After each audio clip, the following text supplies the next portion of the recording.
Walking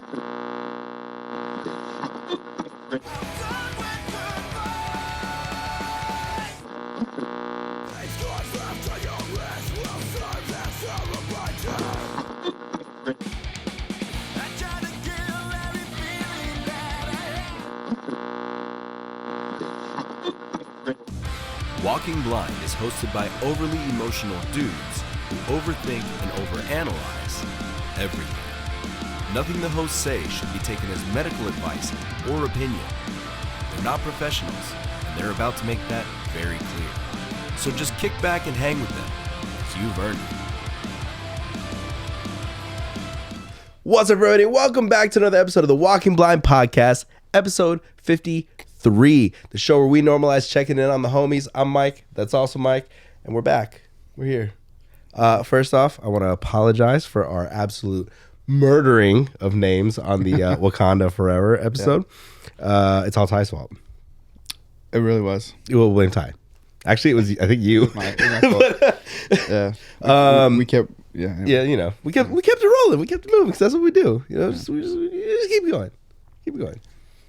Yeah, we kept messing up. I'm gonna mess up now. Okoye and Nakia. Those are the two we really had the biggest problem. Yeah, we just I was drawing a complete blank in the episode, but it is what it is. We're back, episode 53. I'm tired, man. Dude, I am too. I'm exhausted. I don't know if it was just the holiday weekend, combination of everything going on. You had a weekend. I had a weekend. We talk about it. Yeah. I had a weekend. So do we want to jump into our mental health check? Yeah. You had a weekend. I know. Want me to go first then? Yeah. All right. You want to explain? Let's explain to the people. So mental health check. Basically, we like to check in weekly, see where we're at mentally. That way we can see if there's anything that maybe we're doing that's helping us, or maybe something we are neglecting to do that is keeping us in this, whatever, if we're in a funk. So for me, my mental health check, my week was good. I feel like in the past, I feel like Thanksgiving week has always been kind of stressful because I always feel like there's like a lot going on. Yeah. This year there wasn't really too much. I found myself having like a lot of like chill time with like family. My brother and I and sister-in-law, we watched a lot of Yellowstone. a lot of Yellowstone. And so so it was a good week. Thanksgiving was nice. Got to spend it with family. Went to my aunt's house. What else? But yeah, so mentally everything was good. My diet has been not good, but my jump roping has been pretty solid, except for this weekend. Did not jump rope this weekend. But other than that, I feel like things are good. I'm still riding the music wave, and I really, I guess, benefited from a pretty chill Thanksgiving week. So mentally, I'm doing well. Yeah, it was a pretty laid back holiday. Yeah. I mean, for Thanksgiving, I met up with the family. I smoked the turkey, yes, which ended up pretty good because there was no leftovers, so that was tight. And I was a little nervous about that one. I will admit this now. I told my family I'm going to pre-carve the turkey for convenience, so when I bring it to the house, it's already ready to go. It was mostly just to make sure that it was done. I just want to make sure it was but I bought a thermometer, dude, that thing's fucking awesome. And you just stick it in there. It's app controlled. It'll tell you you put in I'm cooking a turkey, and it'll tell you there's 4 hours left until it's done type thing. Okay. This is pretty sweet. So I smoked the turkey, and then I made, just to make sure, I had brined it, and just to make sure it was all done, I made a compound butter. So it was rosemary, thyme, garlic, and you actually had some. I was gonna say. And I had a backup plan. I had a ribeye roast as a backup plan in case the turkey sucked. But we ended up just chopping that into steaks and just making ribeyes. But so Thanksgiving was good, and then it was kind of nice because this was the first Thanksgiving that like through a bunch of bullshit ended up being like the first Thanksgiving that Karima had both her kids together Nice. on the holiday. And so we were there with my family and it was cool. It was nice. And so, yeah. And then it was my birthday this past weekend. So I will admit you guys did a pretty good job of not letting me know that there was a surprise party on Sunday. Because I was thinking that we were just going to go out to dinner. Like, we were just going to, like me and Crime were going to do something. So I was like, okay, cool. Like we're going to go to dinner. So then I hit up everybody. I was like, yo, I got a babysitter for Saturday night. So let's all go chill. Like, let's all go kick it, whatever. And we hung out Saturday night and Mike had an interessante night. Went from chill to not chill. I don't know what happened. I don't know what either. happened. We were playing pool. Me and Martin bought new pool cues. Yeah, I played one of them. I used one of them. You played with one of the pool cues. Like, they were smooth. They were nice. And then at some point in time, we took the Feels on Wheels over to the pool hall. And then at some point, Mike was just checked out. Didn't remember the burrito he ordered.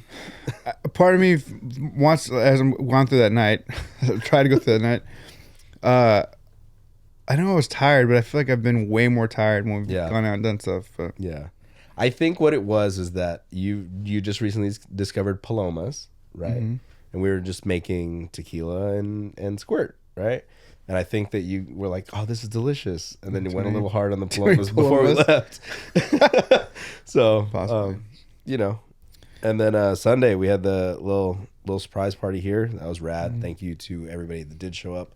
That was cool. Shout out to Karima for making it happen and having it be in that bullshit Instagram chat. Dude, I checked out so fast. I was like, what's going on? Here's cool. The date. Here's this the is time. All right. And then I left and I looked through and eventually Jesse added me to that chat and I just I couldn't take the time to scroll back through all the messages and everything. I was like, thanks. Thanks guys. Thanks everybody. But yeah, man, it was fun, dude. I definitely wasn't expecting to have that many people in this house with one bathroom. and Mexican food. So I'm shocked that all played out pretty well. But it was cool, man. And then I took Monday off and kind of just had a day to reset and kind of, kind of get everything together. We had a productive meeting about the show. Mm-hmm. So we've got we always say we've got cool things planned, but we've got some cool things planned. Yep.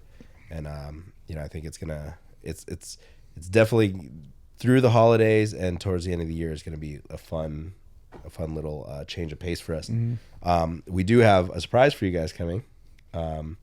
First off, you guys aren't going to see my name or my address on packages anymore. So we are getting an official, business location essentially. And then two, we got some coffee mugs on the way. Yes, and they look sick. They're cool. Like, they're tumblers. It's got a cork bottom. Keep your hot drinks hot for 12 hours, cold drinks cold for 24. So nice. Yeah, so it's a multiple thing. We got those on the way. So we'll be officially announcing those and putting them up probably within the next week. By the time this comes out, I'm hoping that we'll have already announced it and dropped it, because we're trying to get you guys some cool stuff for the holidays. Yeah. Gift the Walking Blind to your friends and family, or yourself. Yeah. Treat yourself. They're good stocking stuffers. Yeah. So yeah, man. I will say this though. I did take advantage of one Black Friday / Cyber Monday deal. I know that we're talking about the mental health check. Mm-hmm. So the past episode or two, I've been talking about how I feel like I'm just let myself go, getting out of shape, and part of that is being in love. Oh, sorry. Yeah. Well, oh, dude. Rewinding a little bit. You don't know how many members of my family would just walk up to me at Thanksgiving. Now I had an oversized work shirt on, right? Intentionally oversized. But they're like, "Oh, are you just so happy?" What's that? Rubbing my stomach, and I was just like, damn. Thanks. So, anyways, I took advantage of the Cyber Monday deal at 24 Hour Fitness and got the 2 years for the price of one. Nice. So I'm gonna get back on track. I was supposed to this morning. I got caught up watching Wednesday yesterday and didn't turn any of my alarms on. Wednesday on a Monday.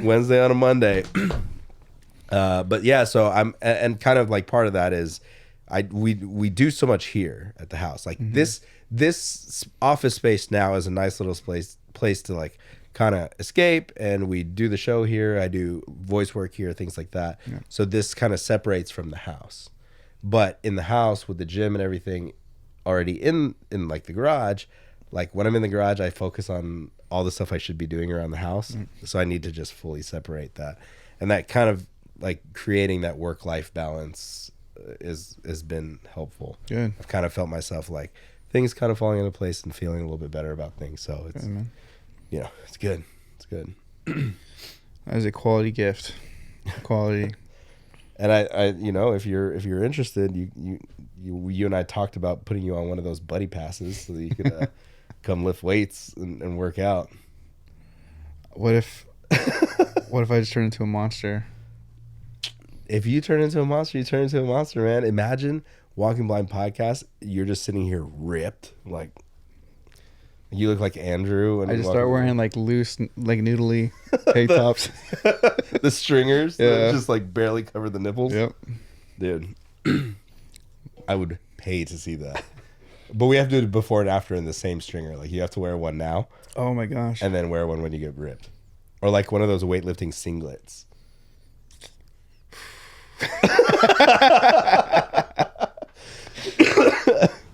Dude. Oh man, we'll see.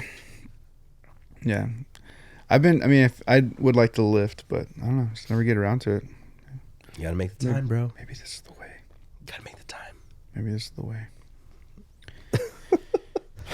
So we've kind of so we'll talk about it a little bit. We recorded the Thai episode, the Wakanda Forever episode, legit like right when that movie came out, but we kind of banked it to come out the week of the holiday. And then we had an episode with our boy Chris, which we just had a lot of technical difficulties, just a lot of stuff going on. So we're going to bring him back in to do a new episode, you know, which kind of helps because, you know, like I know that he's got some shit going on. He's been all over the place too. So we kind of bring him back in and, you know, touch base with him. Yeah. And so this week we're getting back to basics, just us, hanging, talking about the holidays and whatnot, and catching up on the things that we haven't talked about over the past couple of weeks. But since we already started with the holidays, I did want to show, I put up a post earlier on the Walking Blind page, essentially just asking people about their holidays, you know, and we got a couple responses, you know. So on that first one, we said it's, you know, Thanksgiving or holiday stories for this week. We want highs and lows. And let's go back. And so we got a couple here. So from Chad Ackerman, he said, none, don't celebrate the holidays.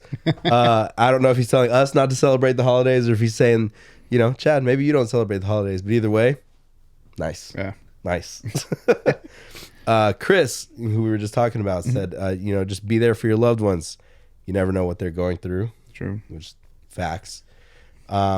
Stay Gold Unit said, having a quality few days. Oh, sorry. Let me back up because it was a two-parter. My 2 kids and I had positive COVID tests. Couldn't travel for Thanksgiving, but ended up having a quality few days, holiday, and meal with immediate family of 4. Make things posy. Nice. So hell yeah, dude. That's sick. Nice. So just wanted to touch base on the holidays a little bit. Yeah. Well, and then I mean, since we're staying on the holidays, we had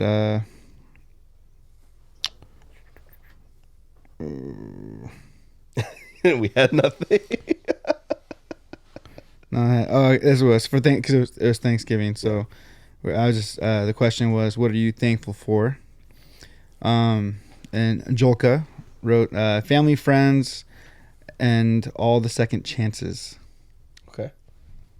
Nice. It's deep, Jolka. Nice. Give us a second chance with our Marvel review, Jolka.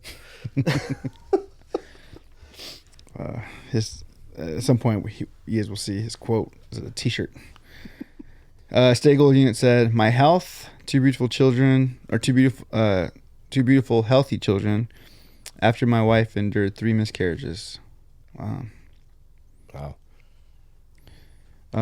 Who was that? Stay Gold Unit. Oh, yeah. Thanks. And then intern Harry, he says, "Jesus Christ, divine healing and provision." Jesus Christ. That dude got married recently, I'm pretty sure. What? Really? I saw a video of him getting married, and he did the whole Jesus Christ. And he was dancing. Oh, his wife's like just as hard as he is too, right? Yeah. I saw that. It was tight. This one is sweet. Andrea, wife of our dear friend Justin, she said, "My husband, all day, every freaking day, my world." Fuck yeah, dude. You guys' awesome. relationship is seriously like that's goals. Yeah, for everybody. It's sick. They have 3 little girls, and they're all beautiful and fun. They were moshing at the show. Yeah, at the show. Which, by the way, we want to get both of you guys on the show. Yeah. Separate episodes, same episode, whatever's clever. Yeah. Let's see. Damn it, Anthony says, "Weird one, but any day my invisible disability lets me walk." Fuck yeah. Our boy Chris wrote in family. Absolutely. Anytime I just see the one word, I just think Vin Diesel voice. Yeah. Family. Yeah. Yeah.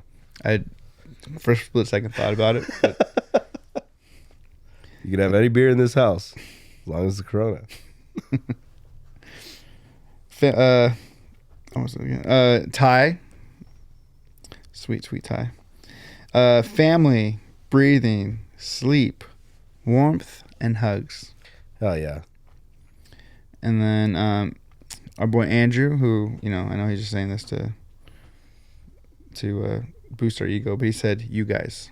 Oh, which Andrew? Andrew. Project Ronin Andrew?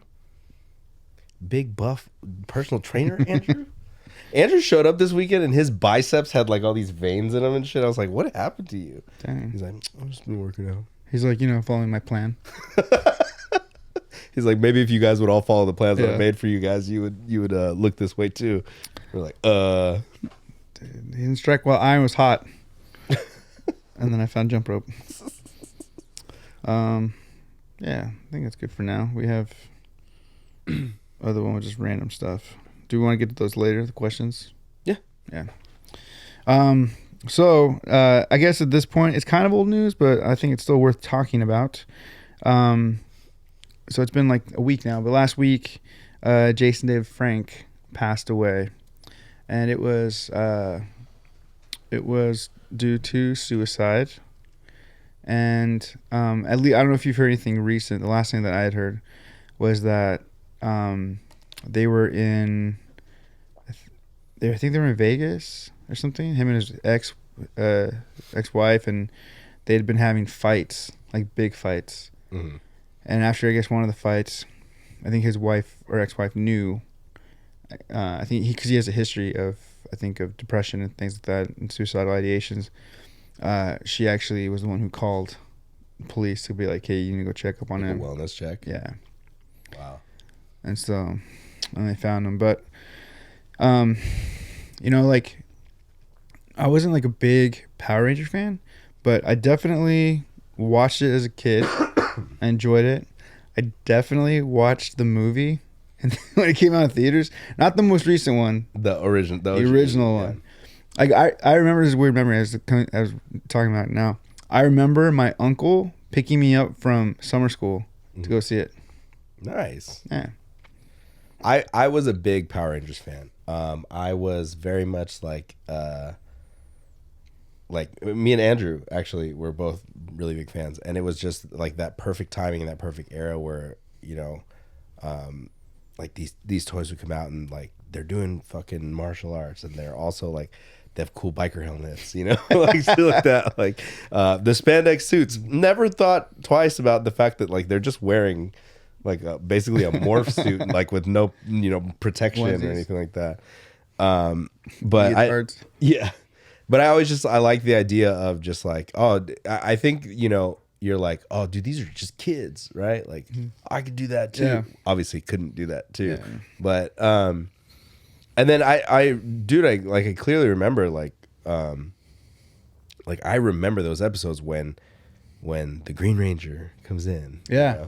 And then he's a bad guy, but like, being homies can save him. Checking on your homies, and then like, after that, like the White Ranger came out, and I just thought that suit was so sick, like white with the shoulder pads and everything, with the fucking dagger, So that was the Green Ranger. Yeah. But like just like I remember all that as a kid, and then I remember later on like working the like Comic Cons and stuff like that, and seeing him there, and he just always seemed so positive. Like I never got to really meet him like one-on-one, sit down and talk to him, but he just seemed so nice to everybody, and then it sucks because like, he was that dude that was just, he was so loyal to the franchise. I think we've had this conversation. He was so loyal that like, even when that super sick like Power Rangers like bootleg came out, where it was like a dark, gritty Power Rangers, he was like, nah, man, I'm not with it, because this is like for the kids, and like it's meant to be a kids franchise. He was just like a tried and true loyal, like fucking Power Rangers to the end, the spokesman for it and stuff, and all the cons, because I don't go to very many any cons or fests, whatever. And one of the ones I went to, I saw him, and just walking to one of the booths or wherever he was going, like it was at least I remember it pretty clearly, to see someone like really appreciating fans coming up and talk to him, like stopped for every single person, took pictures, smiled, and then went about his way. But it's I think for a franchise like that, like you probably don't realize like how important somebody is to, because I'm sure he gets incentives, but I genuinely believe like he loved that franchise, and he loved being a part of it and pushing it. So, well, there was a clip that came out of him, and he was like at like a signing or like an appearance, something like that, and he was like basically just saying thank you to everybody, and he was just like, what, like, I'll never get sick of hearing like that, that like that line, like you're my hero. Mm-hmm. He's like, because let me tell you this, if anybody else out there hears that line, you're my hero, and doesn't make time to hang out with you guys, they shouldn't be your hero. And I was like, oh, okay. Like, he's like, because I want to see each and every one of you. I don't know if the wording's exact, but he's just basically saying like, I'm going to take the time to hang out with all of you guys. Like, I want to meet all of you guys because, like, you mean so much to me, and it means so much to me that I mean that much to you, and like, to me, he just, I don't know, I wasn't expecting it. Like, he seemed like he handled that so well. Like, I freak out if anybody even knows who I am. I'm like, what? Why do you know me? What do you do? Why are you? But like, to him, it was just like, this is it. This, we're all here in this together. And it just, like, it's people that you would never expect, man. And that's the biggest bummer about it, is it came out of nowhere. Yeah. And like, he interacted with people that I had no idea that he even knew. Like, I saw people coming out of the woodworks with like have you ever? I've sent you a bunch of videos on the TikToks of like this dude that does like barbecue stuff. He's a chef, but he sounds like oh shit, what's his name? The comedian, the bald dude. What's his name? Bill Burr, yeah. Bill Burr? Okay. So this chef sounds like Bill Burr because he's like, we're gonna throw the fucking onions in there, like this whole thing, right? And then he comes out and he just like, he's crying, and he's like, dude, I got the news. And then he just posts clips of them like cooking food together and doing like these like videos and shit. And I was like, how the fuck do these people know each other? Dang. But it was like everybody that came out and talked about, or like even like the OG Power Rangers cast. Like, I saw the Pink Ranger. Like she's just like, there's nothing I can really say, but I want to be with all of you guys right now because we want to remember him. And so, yeah, dude, it's like, it's wild. It's you never know. Yeah. You never know what somebody's going through. You never know what people are going through. You know. Yeah, and with something like this, obviously, this sucks, and it's such a sad loss. The only silver lining is that hopefully this encourages someone to really check in on some a friend or you if you yourself are feeling having thoughts like this, to check in, at least or come up with a plan or let someone know you're feeling this way or yeah, when this stuff happens, it sucks, but I always feel like in some ways there's always some kind of good that comes from it. Like Robin Williams was a huge eye opener for people because, I think depression, suicide, mental health. I think it's there's a lot of awareness for it now, which is awesome. Yeah. But there's still so much groundwork to be done. Do you feel like, and I know that it's like kind of taboo to talk about, right? But like, do you feel like it's a good thing that mental health has so much, like now it's being pulled into the forefront? Or do you think that there is also some negatives to it because there are people who just go, oh, mental health is an opportunity to build my brand. Yeah. Mental health is an opportunity to like, oh, we're going to write songs about mental health because that's what people are into right now. Like, how do you weed out what's genuine and what's not? I don't know. I mean, I'll always think that it's going to always be good. Any awareness to it at this point is good. I think the genuineness of whatever it is will always it'll always come out in the wash or whatever, Yeah. It always, I don't know. I think it sucks when, and this goes to anything, bands that like do the straight edge thing super loud but kind of like on the, you're like, or bands that are like super Christian. That guy last week. Yeah. Or like, or Christian bands being super vocal about their, lifestyle but it's not according to what they're sharing on stage, So with anything, anywhere where there's, where people are being disingenuous, it sucks. But I think eventually, like the truth will find you out, and I think people have a pretty decent bullshit, radar, and so even if you get caught up, eventually somebody will show you the true colors and stuff, and I don't know. I guess you can kind of tell who's doing what based on what they're doing. Yeah. So like even if someone maybe they're not the best like spokesman for it, whatever, but like if you see they're at least pushing some good groups, I don't know. I don't know. At this point, I think it's early enough that anything helps at this point. Yeah. The reason I thought about it is I remember seeing a couple of videos of like some hip hop artists. I won't say names, but just seeing them talk about like mental health and stuff like that, and then part of me is like, oh, sick, they're finally talking about this, and another part of me is like, wait, is this something that you guys are like, is this genuine or is this just like oh, let's ride the wave?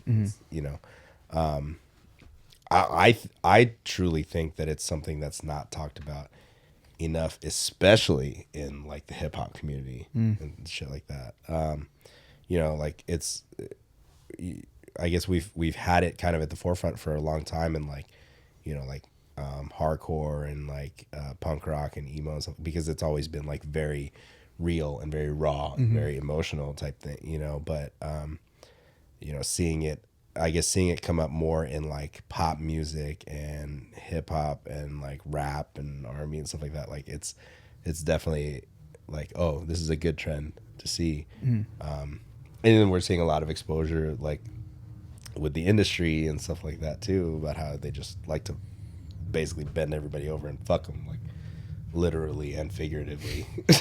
Like, you're just seeing all this shit, and it's definitely good that it's all coming out like to the public. But I just, my biggest concern is just like, I hope that everything that we see is like genuine. Yeah. I mean, you're gonna always see people that want to capitalize on anything. Yeah. And I don't know. It's one of those things where it's like, it's like I've gotten a couple of questions or people asking like, how do you feel about all the mental health stuff when you guys were like talking about this, like 6 years ago. I'm like, it's great. It's awesome. Yeah. But, there's, for us to have been gone as long as we were, and then to come back and, I've always had my ear to the ground a little bit as far as music, and especially if I find out, oh, this band talks about mental health, or this band talks about suicide prevention or whatever, I always want to check out and investigate for myself. I would think there'd be more. Yeah. But it's, and I'll have this conversation with people, and I'm not trying to be funny, but who wants to talk about that? Nobody. Yeah. I don't want to fucking talk about it. I don't want to write songs about it. I think one of the positives that came out of like the pandemic, and that came out of like, like the world being shut down, and like, concerts being shut down, and the world being shut down, like, and not to get into like anybody's beliefs or anything like that, just the plain cold hard facts of, because the world shut down, and because we were stuck without shows, without concerts, without events, right? It sucked, but at the same time, for those artists that are like, I make my living on the road, right? It kind of gave a fresh perspective as far as like, oh shit, like this has been really fucking with me to be on the road 24/7, right? Like to be on the road so much, not be home, like being forced to stay home and like, kind of figure things out. Like while it was financially, it was a huge burden. It was also like, oh shit, like I need this time for myself. Yeah. And then you would see like artists who were coming back afterwards going like, I'm not ready for this yet. Like I'm not ready to come back yet, and I think that's huge too, because understanding that like even Parkway Drive, Parkway had like that tour scheduled, and they're like, hey, we need to take a break.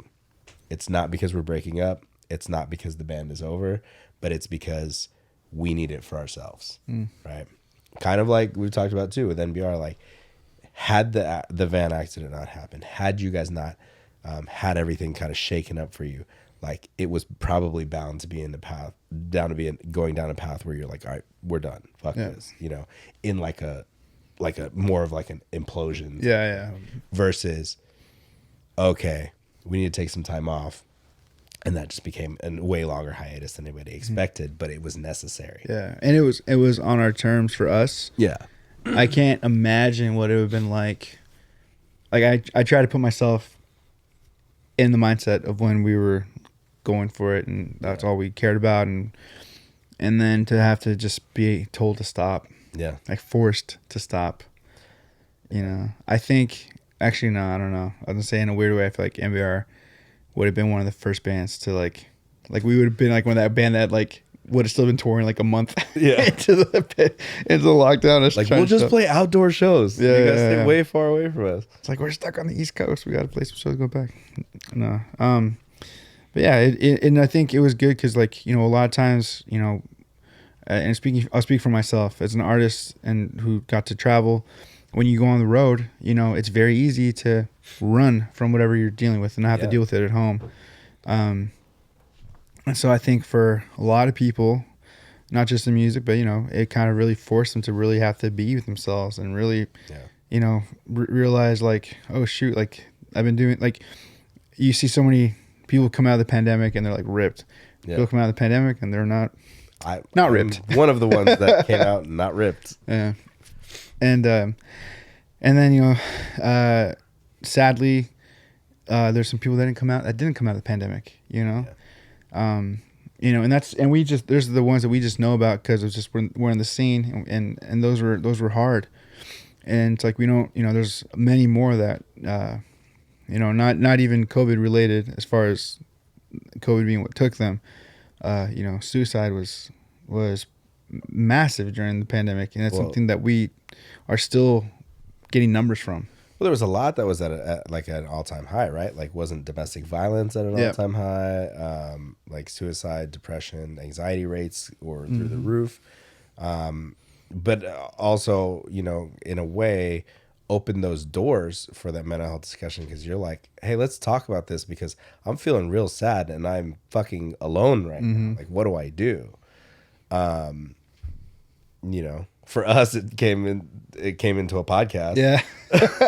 But like for other people, it like didn't end up being so healthy. Yeah. And I try like kind of tread lightly around that because it's hard to talk about situations like that and things like that where people are kind of at their lowest of lows, and then what do you do? Yeah. Like how do you come back from that? It's tough.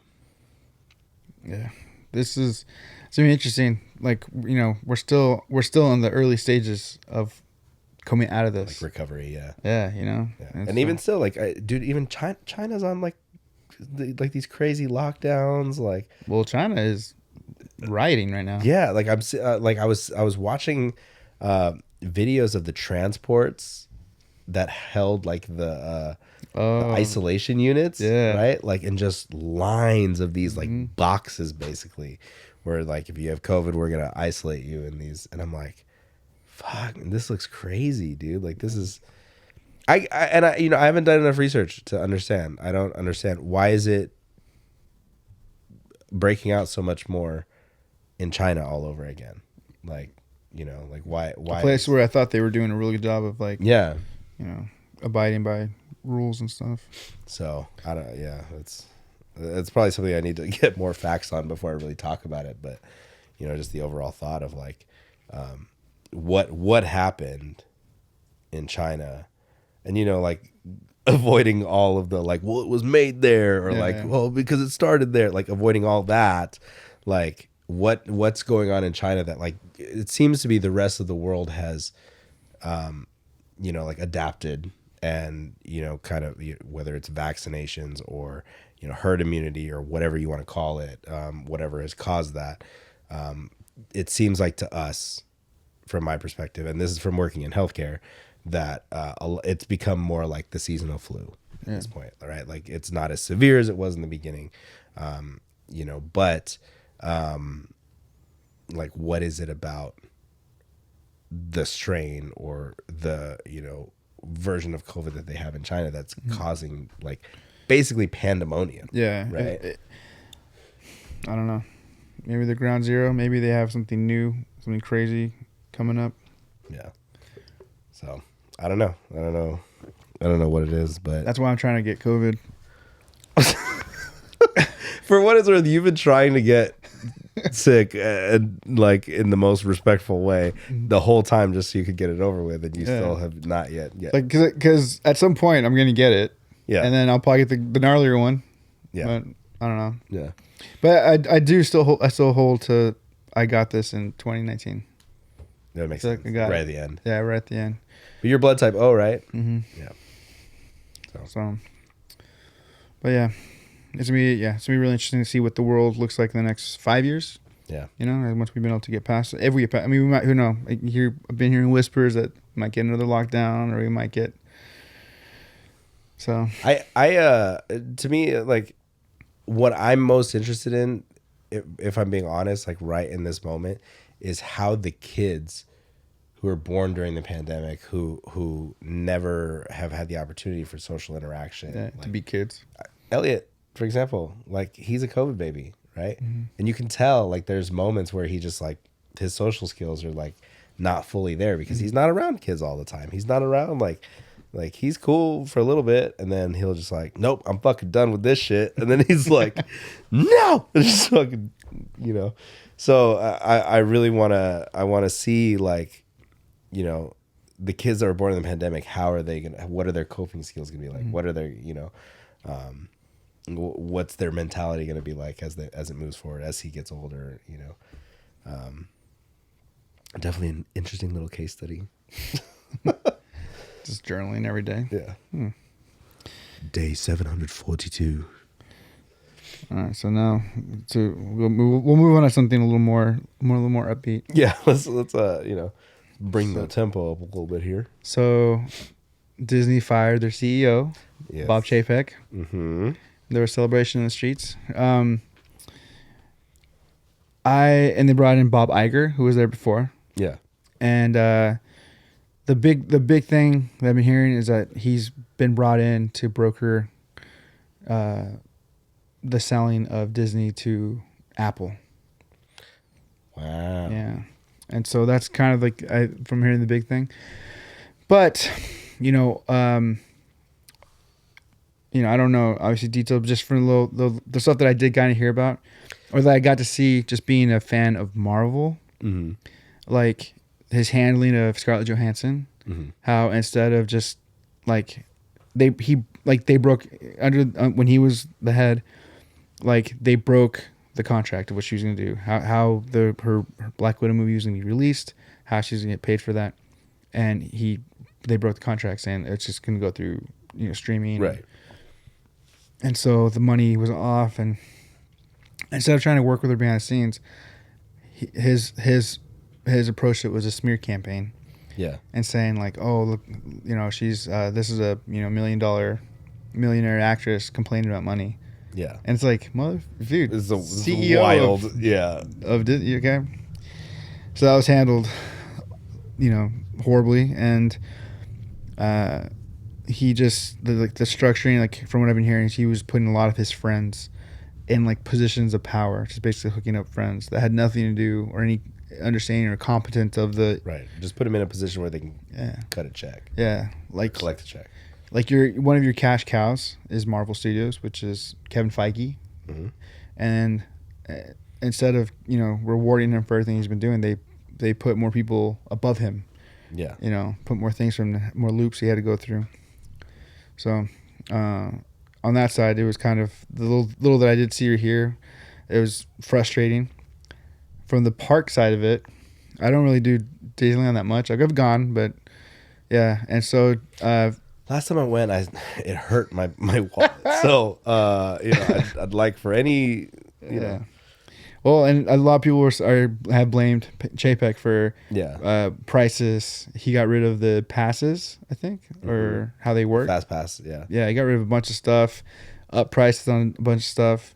So, and this is something we'll either know, and I'm sure soon if it's true or not. But apparently, at Elton John had a concert at Dodger Stadium, and it was sponsored by Disney because it was going to be played on Disney Plus. And Chapek was supposed to be one of the people to introduce him.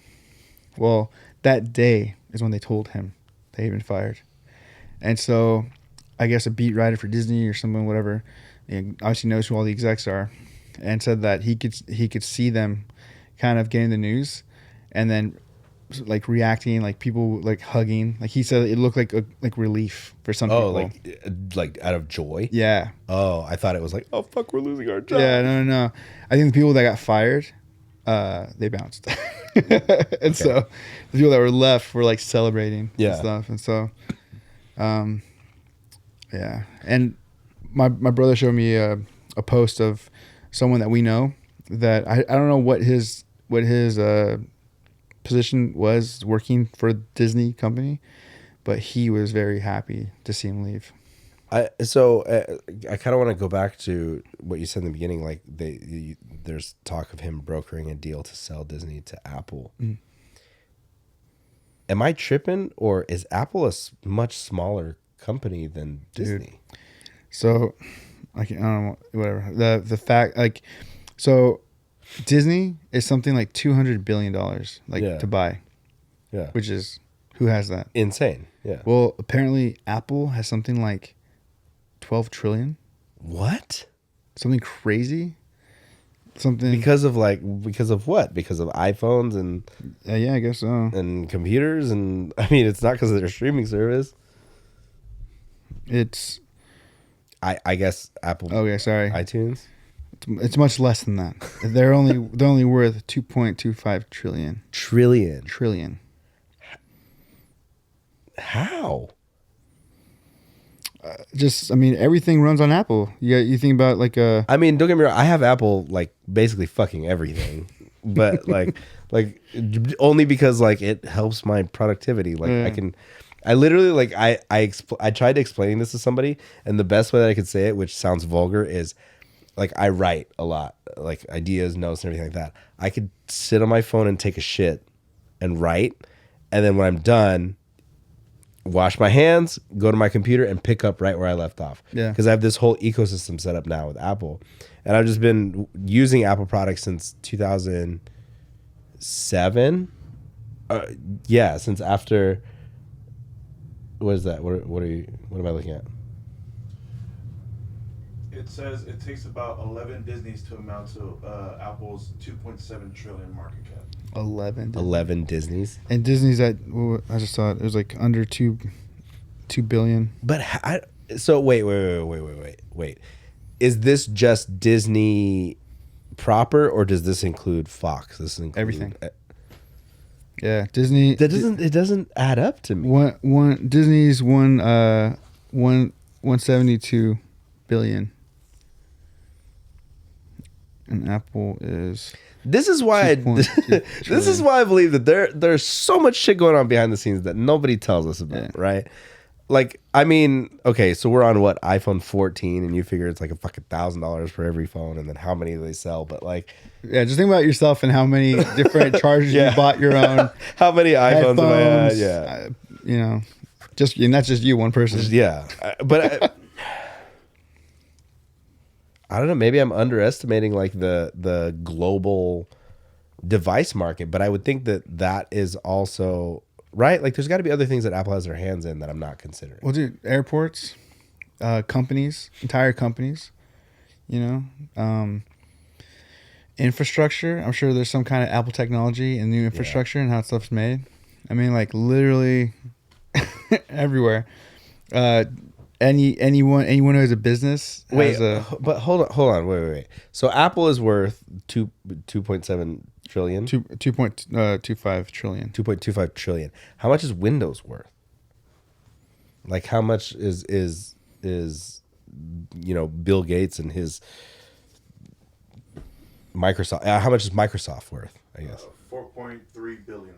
For Microsoft worth 4.3 billion. But that's the standard for all office workspaces. Their gross profit is 153 billion. But I'm looking here. It's the Microsoft Corp, but it's 1.7 trillion. That's probably just Windows software. Yeah. So it's less than Apple? No, it's more than Apple. Okay. Wait, no. Apple's more. How?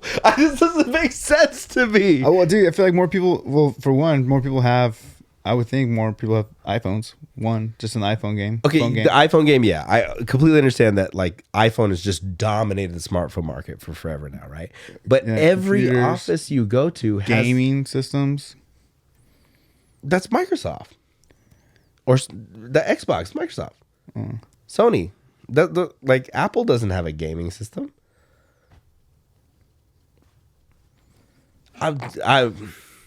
Something's not right here. I don't get it. Somebody please explain to me, like, what is... Well, also, I mean, I'm sure Microsoft does too, but Apple also maximizes their money because they have a lot of sweatshops and shit. Yeah, underage workers and shit. That's true. That's okay. So aren't there rules that say like aren't there anti-monopoly rules? Like, isn't that too much at that point? Like, let's have Apple, and then let's also have like the biggest media company in the universe. Like, who's bigger than Disney? It's crazy. It's almost like everything's like comprising to be one, like one world. It's almost like it's gonna be a new world order. Yeah, it's weird or something. It's crazy. Yeah, that's okay. I'll table this one because I want to research this a little bit more. But that blows my mind. Like, I mean, like I said, and as somebody who's been using Apple products for forever now, like I'm sure I've contributed to that trillion, but fuck, man. Yeah. I was shocked, and also just because when I was like what sell Disney to, and then when Apple, I was like, Apple, and like, what does that mean? Like, what, like Disney just went through the whole process of acquiring Fox and like don't they have ABC? Like, isn't ABC part of Disney? I think so, yeah. like all these like little like, and there was like court hearings about them being a monopoly, and now we're just gonna sell the monopoly to another fucking monopoly. Like, I don't know. That's crazy. That's, I mean, it'll make the Apple streaming service that much better. Yeah. You know, but I imagine Apple technology going into these theme parks now. It's gonna make Disney even crazier. Yep. That Apple money going into a movie, the Marvel Universe, X-Men coming. I can't wait. Imagine the X-Men movies. They all use iPhone. Nobody uses Android. No, it's an actual phone. That's always funny to me in movies. Someone pointed that out to me. I forget who it was, or maybe it was Rick, or maybe it was you, where you're like, one of my joys is like watching movies and seeing how they have to like make. Yeah. Clearly wants to be an Apple, like an iPhone, but It's can't. not quite. Yeah. My favorite is like when they have to like have phones ring or whatever, and then you see the actors pick up the phone. It's clearly on a lock screen. Yeah. Like stuff like that. But well, maybe all the Disney fanatics will no longer have green text messages. That would be what a world. What a world. Everything world. goes blue. Speaking of blue, what a segue. Avatar 2 coming out. Okay, let's talk about this. Avatar. Segue. First off, I'm sure I'm going to get a lot of hate for this, and we kind of pre-talked about this before we started the episode. I don't give a shit about Avatar. I get it. The first one was like this, you know, in like they're using incredible cameras for the first time. There's so much CGI. I'm a practical effects guy. Like I want a real explosion on the screen, right? I still to this day haven't watched the first Avatar. I'll watch it because I'm sure people will be like, you need to fucking watch it. But I have to be like, you know, be prepared to sit down and pay attention to it. And I just haven't given myself that ever. Now, we know that James Cameron is a madman when it comes to film. We've seen James Cameron go into the Marianas Trench. We've seen him like pioneer technology. Shit on Marvel. The whole reason that these Avatar movies haven't had sequels yet is because the technology wasn't ready for what he wanted to do. Wild. But he came out in an interview. Wow, I feel like that was a lot of syllables. That he came out in an interview. He came out in an interview and said, basically, this movie needs to make like $2 billion, billion with a B, to break even. That's insane. Which means it has to be like one of in the top 3 or 4 global box office releases of all time. Do you think people give a shit about Avatar this much? No. Like you said something that I hadn't even really thought about, which is like, I don't really know of anyone really talking about Avatar being like their top movie. Ask anyone like, hey, what are your favorite movies? You know, I don't think I've ever heard anyone say Avatar being at least in their top 3 or even 5. Yeah. And I know that, like, obviously my opinion is like moot because I haven't seen it, right? But at the same time, like everybody I talked to about Avatar is like, oh, dude, Avatar looked so cool. I was like, all right, what was your favorite part of the movie? Like, what was your favorite thing that you saw? Oh, the CGI was just awesome. Like, yeah, we have a ton of movies now where the CGI is awesome. Like, and like, I don't want to take away, like I said, I don't want to take away from like, this is the IMAX. It was like red cameras, right? For the first time. Probably. So they shot, with these, like this technology that was basically created for this film. Right. And that's sick. James Cameron, it's fucking awesome, but I just didn't, I didn't find interest when it came out, and then still this many years later haven't found the interest to watch it. Yeah, I'm not gonna lie. A little shocked that you've never seen it. Everybody always tells me that too. Like, you haven't seen it? Yeah. And like, I'll take the time to sit down and watch it. Maybe we'll do like a reaction to it. Like, I'll film myself watching Avatar, which, before we go see Avatar 2. Yeah, and I'll watch Avatar 2 in 3D. I'll watch Avatar 2 to give an honest. I want to see, because like you kind of mentioned it. Like he created. Apparently, he's created. I don't even know what to call it. Recording methods or whatever, filming methods for water sequences. And I think in New Zealand, there's like this. I don't know how big it looked like. It looked like a stadium. It might be smaller than that. It looked like supposedly like a stadium size pool. Yeah. Basically, and it's like lined with cameras and lighting, so they can do all kinds of stuff. Which, I mean, to me, like, that's impressive, Mhm. right? Like, basically developing a facility to accomplish what you're looking to do. Like, that's impressive to me. But this, for me, it might be a case of, like, I appreciate the process more than the product. Yeah. I don't know. I'll watch it, guys. I'll watch the first one, and I'll watch the new one that comes out. How like smart / crazy do you have to be like, oh no, we can't do this movie yet because what I'm trying to do doesn't exist yet? I mean, yeah, it's cool. What I do respect is this. I respect that he's like, technology's not ready for what I have planned. And I'm glad that he didn't go like the George Lucas route where he's like, well, I'll just keep remastering them over and over and over and over again when the technology comes out, you know? But it is wild to have that vision, to be like, this is what I want to do, but we don't have technology that can do it yet. Can you imagine if I went around and just telling everybody like NPR's not gonna record an album until this kind of audio is available? Spatial sound. Yeah, like records that are I have no idea, but it's I don't know, it's just wild. Like, and he has to deliver. Like the movie has to be He has to deliver, be good. right? It has to deliver. Now, did he film? He's filming all the rest of the movies at once, I right? believe so. Okay, so it's not like he's gonna film. That's this in probably one- why it's $1 billion. That would make more sense. That makes way more right? sense. Like if it's like, okay, but they're only saying Avatar 2 has to break even. That's insane. Has to do it to break $1 even. billion. $2 billion. $2 billion to make a movie. It seems like a lot, right? But then again, I just found out that Apple has fucking trillions, and I didn't know. Yeah, but they're not. Who knows what do I know about money? That's probably, is Avatar a Disney property? Yeah. Is it? Dang. That's probably why. That's why this movie's being made now. And they're like, we need to get Iger here to freaking make this broker this deal. Is that a Disney property? I thought it was. Was it like acquired through like Fox? Probably. Or something like that. I'm sure.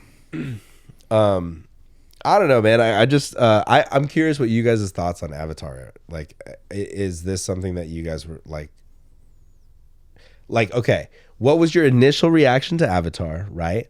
Like when you first saw it, I'm sure it blew everybody away. Like I'm sure it was like, oh my God, I've never seen like this, right? But what's your take on Avatar now? Does it still hold up? Is it still like, this movie's sick? Or is it like, wow, this is visually stunning, but I don't care about this story, right? Like what's the Owned by Disney. It's 21st Century Studios. So yeah, it's Fox, yeah. Yeah. Yeah, I'm curious to see what everyone's thoughts are on this. For me, I haven't seen it in so long. Yeah. I feel like I saw it when it came out. Maybe I saw it twice in theaters. Maybe I went with family another time. I don't know. Like I said, I've been definitely. I feel like it's been on. Like at places, like maybe someone had a party and it was on, or maybe I tried to watch it one time by myself. I don't have any memories of sitting through an entire sitting of it. Yeah. Like I can't really tell you details. Like I think I kind of remember the general idea of what this movie is, but yeah, I don't know. I'll give it a chance. I'll give it a chance, especially now that I know that the second one has to break 2 billion, right? Because I'm gonna be like, if they're investing this much money into a film, I want to see it. Yeah. Not because I give a shit about the story, but because I want to see what does $2 billion make, right? Like what does 2 billion? And sitting on it for like 10 years or 14 years, however long it's been. Yeah. Man, well, I'm still also very excited about that segue. It was good. We don't get too many of those. Good. Normally we're left feeling blue with our segues, but Yeah. that one was good. Well, can't really segue into this other than, so since the whole Bob Iger thing, and apparently Marvel's getting back on track. Apparently, Kevin Feige is like he's been sitting down with his team, and I guess he's like reworking a lot of stuff and like making sure like reshuffling things, which he normally doesn't. Like he does small corrections. Yeah. Apparently there's like a big one, and from what people were saying, it's like good.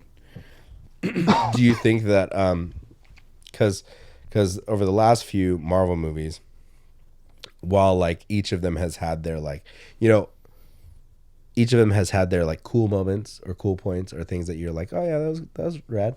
But like I think until Wakanda Forever, we were all kind of left like, oh yeah, that was cool. You know, like people are upset about Thor being like basically like super dumbed down at this point. Like it was really funny the first round with Taika Waititi, and then by Love and Thunder, Thor is like almost like the bumbling idiot character. You know, and then you have like the Doctor Strange, like that movie had the potential to do so fucking much, right? And it did some things, but like it kind of left you wanting. Madness. Yeah, it kind of left you wanting, you know. Moist and wanting. Do you think that that's why this is going to take a dramatic shift? I think so. I think And was this Feige having to answer to those people? I don't know if we'll ever like really know that, but maybe. I think like maybe now that like he got the change released. I've even heard rumors of what made this kind of happen was the possibility of Feige just being like, I'm gonna walk. Wow. I think that's how bad it was. So that kind of pushed investors and everyone else to be like, yeah. But one of the positives, so that like almost right after the news was out and that Feige was doing all this stuff, because I don't know if you had heard, but like Blade was basically getting shelved. Was it? Yeah, because Mahershala Ali hated the script, thought the action sequences were weak, and he was probably gonna walk too, because he was just like, dude, this isn't like. I was really looking forward to Blade too. Yeah, but apparently now, it's actually back on track. Mahershala Ali, and they have a new writer that he like is happy about, and Feige, I guess, is excited about the direction they're going to go with Blade now. Yeah. So I basically in my notes just said Blade's back. So. How did you feel about the first Blade movies? I love Blade. I love Blade movies. I fucking loved the first few. Even the third one with Ryan Reynolds. Yeah, I love that movie. It was it was whatever. It was the weak. It was cornier. It was the weak one, but you know. Dude, I watched all 3 Blade movies with Carson. Okay. Just one afternoon, we were just hanging out, and he was just like, I forget it was like one of those things where like, I remember it being like we could possibly go out somewhere. Yeah. And then right away he was just like, have you seen Blade? I'm like, no. He's like, we're gonna watch all the Blade movies today. I was like, all right. All right, sick. So we sat down and we watched all 3 Blade movies. But I loved especially the first one. I loved it. Yeah, I remember watching the first one. I rented it at Blockbuster. Nice. And I remember watching it just because I was like, oh, cool. Like, yeah, I didn't put 2 and 2 together that it was the Marvel property. And then I just remember watching it and be like, damn, this is fucking cool. Like, this is that first scene when he goes into the club and they turn the sprinklers on and just like blood. You're like, oh, that's sick, you know. And then I remember when the one with Ryan Reynolds came out. That was everybody's first real like, oh my god, I'm in love with Ryan Reynolds, because all of a sudden Van Wilder comes back ripped and they're like, excuse me. So, sir. And then I just remember Wesley Snipes being like, "What the fuck is this? Fuck you! It's not fucking tactical." Like, yeah, I love those movies. Those will always hold a nice little place in my heart. We gotta watch those again. Yeah. I mean, that's pretty much all I have as far as that. As far as your show notes. Yeah. But we did have some topics and questions that we got. We can go into.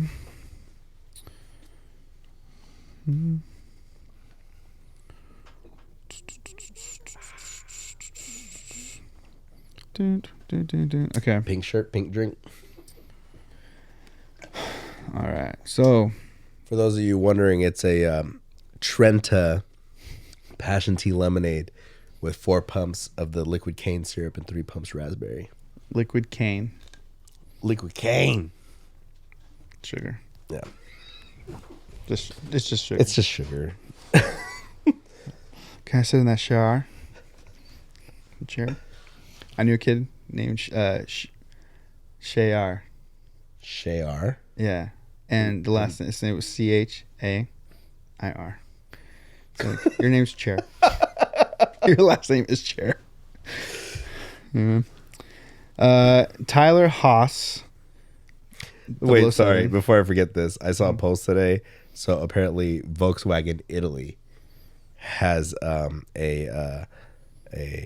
Instagram page, and it's Volkswagen Italia, right?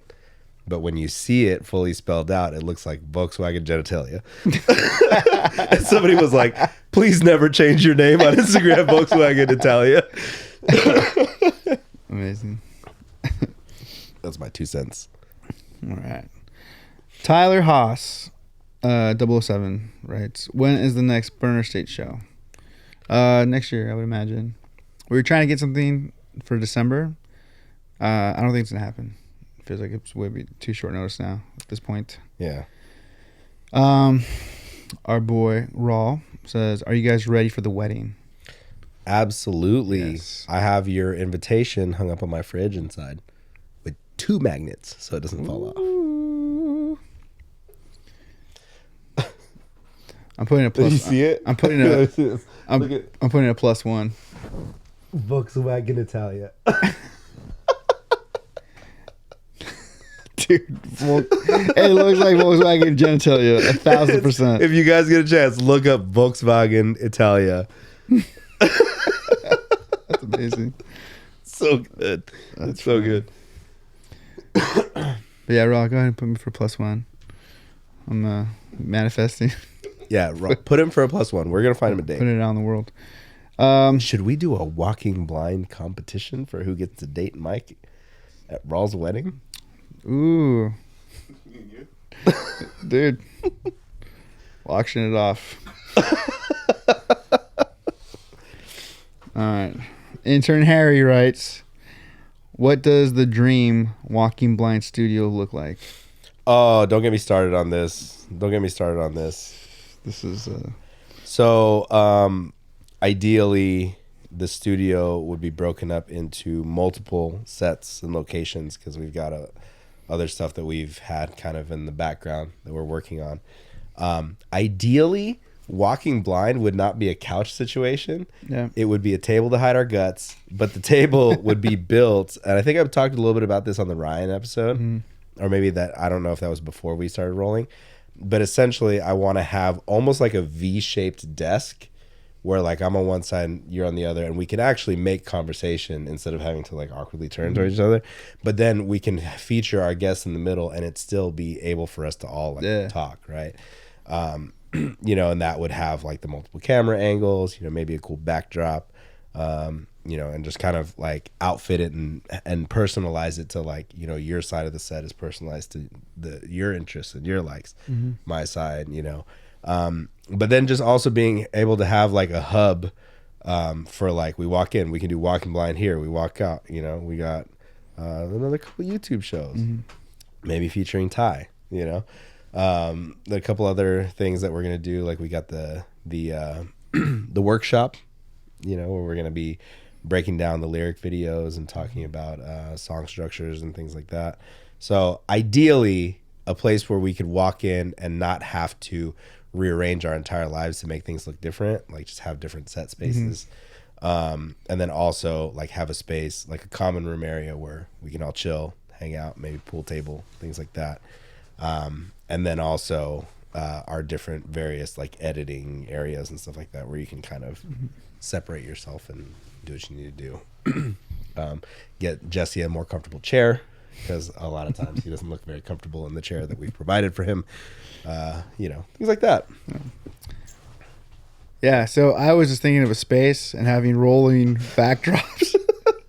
So this is already bigger than I thought this was going to be. Like, cool, like as far as like the space and what it was gonna look like. Yeah.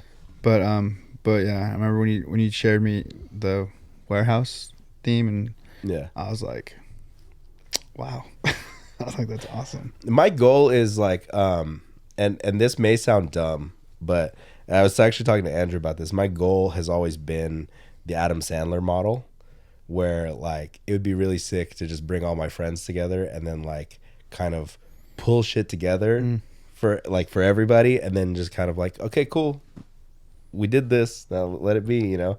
Like, even if it's like, I don't have to be involved in everything, right? I don't feel like I have to be in everything.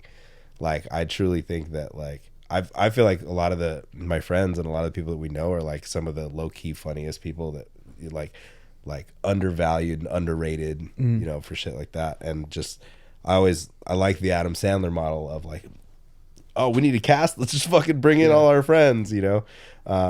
But it's like, it's tough to do that because like when you start working with friends, things like it's hard to separate business and friendship and stuff like that, you know. So it's one of those things where I'm just like, okay, well, you know, one step at a time. Eventually we'll get there. Yeah. You know, so this is phase 1. But Mach 1. yeah. This is the Mark 1 Walking Blind office. And I've thrown around ideas of WB, but you know, I think we'll get sued for that one. All right, Harry has a couple questions. What challenge would you most like to see yourself overcome, and what steps are you taking? What challenge would you most like to see yourself overcome, and what steps are you taking? Dan. On a short term, just getting back on track and getting healthy again. Jesse's over here saying the belly. But yeah, like in the short term, just kind of getting back on track with everything. And then, I don't know, long-term challenges, I guess, you know, kind of trying not to get too far ahead of myself and just staying, like living in the moment and allowing myself to enjoy the things that I'm doing now rather than thinking of what we should be doing or what we could be doing. I think that's the biggest thing for me. I have big dreams. Big dreams. I think the health is a big one. We're only getting older, Mike. I know, dude. Well, dude, I turn fucking 40 next year, so health has to be it's time, a priority. And then you know, I really want to.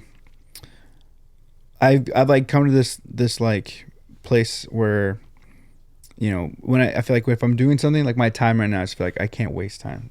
Yeah. And so I feel like when I'm doing something, I need to do it or I just can't do it at all. Yeah. And so that being said, I feel like I've painted myself in like a fun corner. You know, I really want this podcast to do well. Like I want this to and I feel like it will. And then with my different music projects, like I want those to do well too. Yeah. And the fact that I'm still choosing to do them, that I guess in the steps I'm taking, you know, I'm doing small things. Like I'm doing, you know, taking vocal lessons for the first time in my life. I'm trying to do like the staying healthy in a way is also keeping my voice conditioned. Mm-hmm. Just because even though my life isn't what it was when I was like touring and like have to be ready to, you know, be ready at a moment's notice, I do want to be ready, especially coming next year. Yeah. I want to be ready if, you know, if something cool comes up with any of my bands, I want to be ready to be like, okay, all I need is like, you know, just a couple hard days or a week of training and I'm good, you know. So I guess trying to stay ready. So music, it's been nice having music is like being a part of my life again. And so I guess steps I'm taking is trying to keep that consistent, try to work that muscle. Yeah. And then you know, I've been really proud of our consistency with the podcast. Like, yeah. Because I remember you said something like early on, and I keep bringing this up, but when you said it, I was just like, yeah, that's real. Because you're like, let's see if we can get to 3 episodes, and then after 3 episodes, let's see if we can get to 7. Yeah. I was like, yeah, because that's, yeah. Just to think like we were like, okay, let's bank 3. and then we'll have 3 to release. It ended up being 4 because we broke up those 2 episodes into like smaller ones. But then it was like, okay, if we can make it to 4 and we have enough content, that'll show us if people are interested. Yeah. And then from there, we have to stay on a schedule. We have to be consistent. And like we've had a couple weeks where we lucked out, right? Like where we're like, oh well, we didn't do one this week, but we had one in the can, or like we had technical difficulties, or we happened to get together on a weekend because one of our guests was able to do a Zoom call on the weekend, So it's remember when we were trying to release on Wednesdays? Yeah, that's not. It was just so like record Monday and then get everything done and put it out Wednesday. I think, and actually, what changed that was something that Ty had said to me one day. He was like, "I was upset when I woke up this morning and I didn't have the podcast for my commute." And then I was like, oh, okay. And then I talked to Chris, and Chris, of course, was like, make your episode shorter. But like his same thing. He was like, yeah, like, I tend to tune in when I'm driving, wherever I need to go. And I'm like, okay, well, we'll drop this as a morning commute thing. Like, most of you probably don't have a fucking hour and a half commute where you listen to us ramble. But, like if you do, like that's sick. Not sick for you. That sucks that you have that long of a commute. But like, that was kind of like, okay, cool. Like we'll record Mondays and then we'll drop them Friday mornings, and that's helped with a little less stress too. With like, we have time to edit. We have time to get our things together and, upload and set them. Like by the time I upload and schedule them, like they release on their own. Yeah. Yeah. So it's kind of nice. So. Good questions, Harry. Also from Harry. What country outside of the U.S. would you live and why? I feel like I would live in the Philippines, just like live in the homeland for a bit, but mostly that's because I know that my money will go a real long way and I could live on one of the resort beaches. Other than that, I feel like I would want to give something like Australia. Like I'd live in Australia for a year, or like, maybe like London for a year, something like that. It's funny. Mine are Australia and Ireland. I would think Ireland too, but I'm the food sucks. Yeah, maybe it doesn't suck, but I'm not a huge fan of cabbage. And I had noodles. We went to like a noodle spot. It's actually good. It was a good spot out there, but Ireland is on my like bucket list of places I want to go though. I want to go. Oh, that's cool. Let's see. Andrea writes, I never know what to say. I feel so awkward. Okay. Continued. How to not be awkward when first seeing someone who just lost a close family member. Ooh.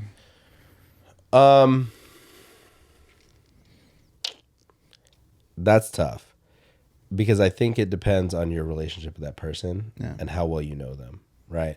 I think if it's somebody that's like that you're super, super close with, then like to me, I don't see any problem with just like fucking walk up, give them a hug, and just like get that out of the way from the start.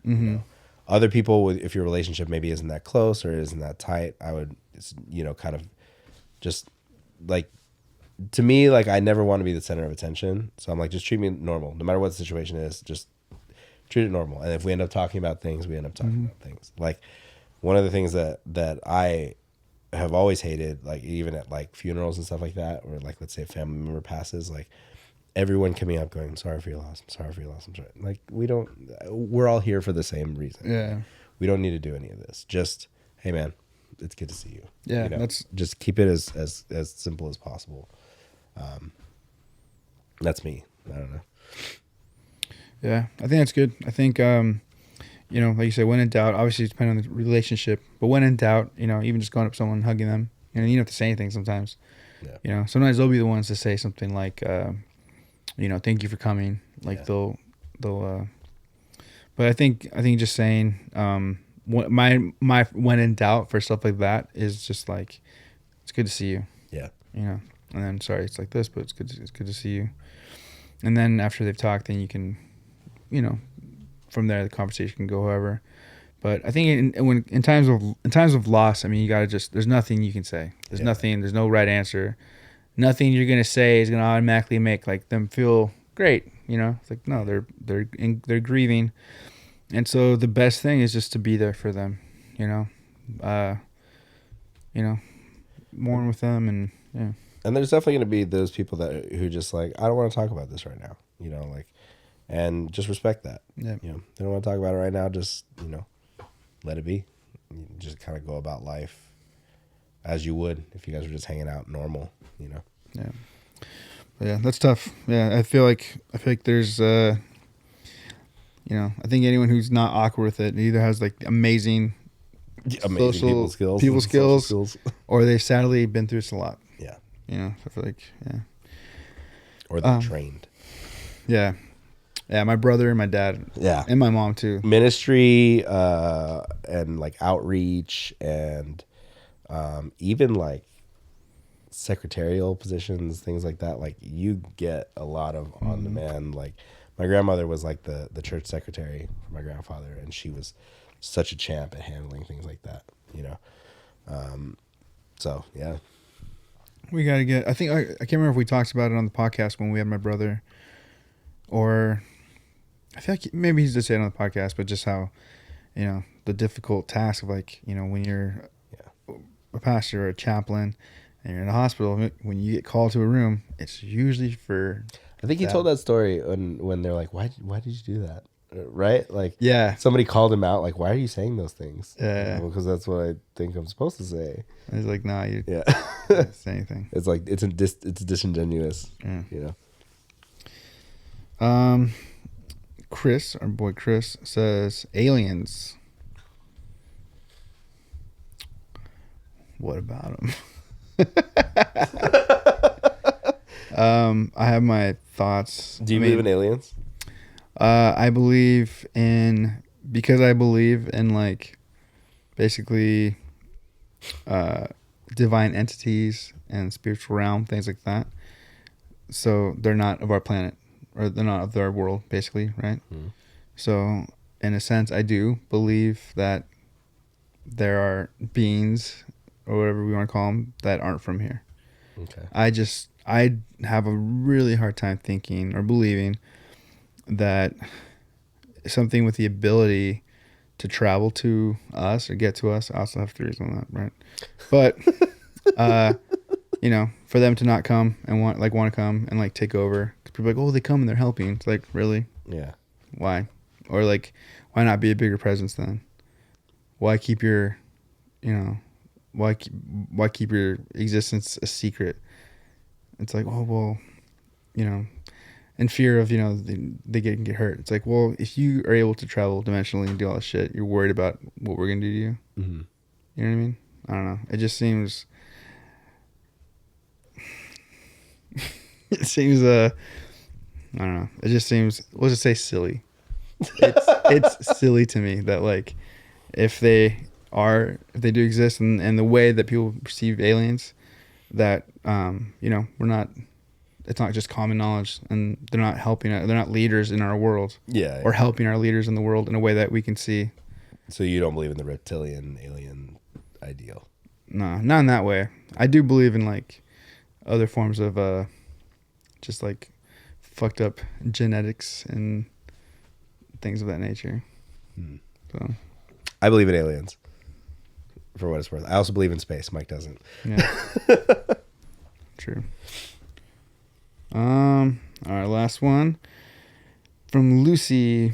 How can you maintain your mental health during the holidays? Well, this is kind of a tough one because I think everybody handles the holidays differently. Mm-hmm. I really think that, just making sure that you're not letting yourself get too overwhelmed with family. And I feel like it's easier to answer this question now that we just went through one holiday, mm-hmm. And we have one more coming up. But just making sure that you're, kind of like take time to not get lost in the idea of we're going to be surrounded by family, and I need to make sure everyone's happy. I need to make sure that everybody's taken care of. And, and like the holidays are a lot about giving for others, right? But that doesn't mean that you need to neglect yourself at the same time. And then just understanding that, like, the way that you process and handle holidays is going to be different than the way other people process and handle holidays. So, just kind of like, especially because the holidays can be an emotional or trying time for a lot of people, just try to be hyper aware of your emotions and your feelings, and understand that, like, if you feel yourself kind of like getting overwhelmed with the anxiety or, emotions that come with the holiday, it could be depression. It could be, just overstimulation. It could be a ton of different things. Like, just make sure that you're aware of it and how it's affecting you. And if you need to, step away. If you need to, like, take some time for yourself, I think that's probably one of the best things that you can do, is just be aware of how the holidays are taking its toll on you or affecting you. Yeah. Yeah. Protect yourself. Protect yourself first. And if you need to talk with family, like, let's just say you have like that cousin or that uncle that just triggers you, like, or, let it be known, maybe talk to them beforehand, or let your family know, like, hey, listen, you don't fucking talk to me about this, I was like seeing things about how like certain families, they have like for holidays, have you seen the rules? Yeah. Like no politics, no religion, no no sports. Yeah, no COVID talks, no. Yeah. And so I don't know, I think stuff like that. But I think overall, just protect yourself. If you don't feel comfortable, don't go out. If you feel,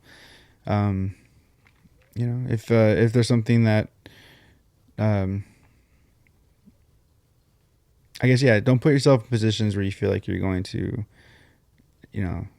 have a, like you could spiral, or you could, get triggered by something. But then also, like you said, I like what Mike said about going, I guess go somewhere, with a giving spirit, or just in, wanting to just enjoy wherever you're going, the company that you're with probably, or whatever event you're a part of, go allow yourself to enjoy it as much as you can. And if you feel like you're not, then you can bounce, you can leave. If you know that the holidays are a especially difficult time for you, have a little safeguards, like if you know that's the case, maybe, incorporate exercise or better sleep schedule, or if like, I would say diet, but diet is so hard. That's hard on the holidays. So hard during the holidays. I guess just be mindful of what your day is going to be. That way you're prepared. 'Cause I think just preparation is so big to like overcoming or dealing with things that happen. It's crazy. As I'm talking, I can't believe we're past Thanksgiving. Yeah. It came and went so fast. Next is Christmas. Are we gonna ugly sweater? We should ugly sweater it. I think starting next episode's ugly sweaters. All right. I have a couple. I'm sure I can find some. Well, what else we got? Is that it? That's all I have, man. Sorry for that. Well, once again, we want to say thank you to you guys for like rocking with us and for hanging out with us. I know at times that we get a little rambunctious and we get way off topic and our tangents are a little crazy, but it's all in fun. We love you guys. But make sure you guys like, follow, and subscribe at Walking Blind Pod, walkingblindpod@gmail.com. Make sure you check out our OnlyFans. It's in the link tree. We got Just some so excited. we got some new merch on our way. Yeah. Like I said, we got those coffee cups on the way. And then we're trying to figure out what the next shirt drop is going to be. Mm-hmm. Maybe in time for the holidays as well. I don't know. We'll see. Yeah. So, thank you guys. We love you guys. And I hope that you guys' Thanksgiving was cool, whether you celebrate or not, whether you guys, partake or not. Yeah. And hope to hear from you guys soon. And we love you guys. Peace. Peace. Running back again. No way to handle my aggression. Looking to my fucking demons. Running back again. Fuck.